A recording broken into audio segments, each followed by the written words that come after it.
My name is Caitlin Hamrick, and I own Monograms. And how long have you been an owner of Monograms? 3 years. And how did it get started? I worked for an embroidery business when I was in college, and I just fell in love with it. And then I got my own machine, and then it just kind of got out of control, and we had to get a storefront. So how were you able to expand it from, I guess, you started at home to the store? I just had a lot of connections, and I also was Greek licensed, and I was in a sorority, so I was able to have sorority accounts too to help my home business stay afloat.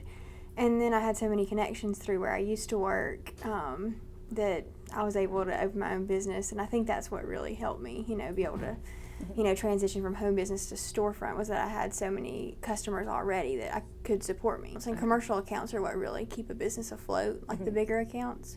So that was what, kind of, I guess, gave me that edge.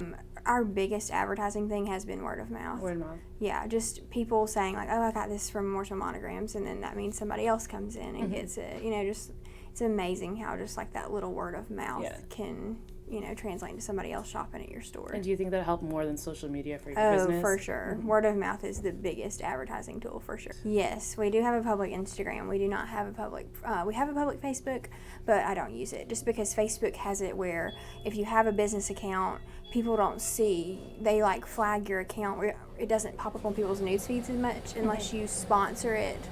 You have to pay to sponsor it, and people just don't see it as much, and I don't think that does as much for you. So that's why Instagram, I do have my public Instagram, but it's not a business account.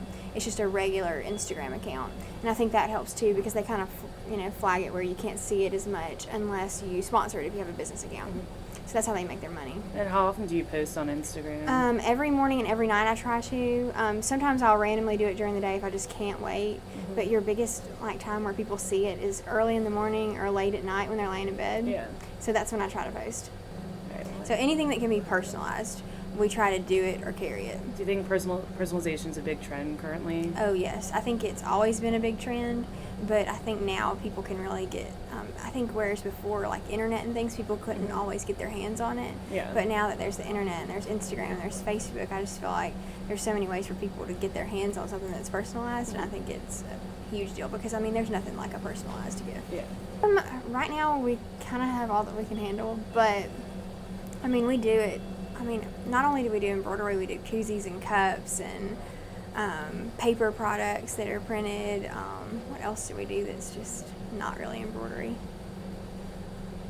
I can't really think of anything else. But cake toppers, wooden monograms. We do vinyl. We do heat press. So we do a lot of other things other than embroidery. So I think we're expanded just about every way that we can.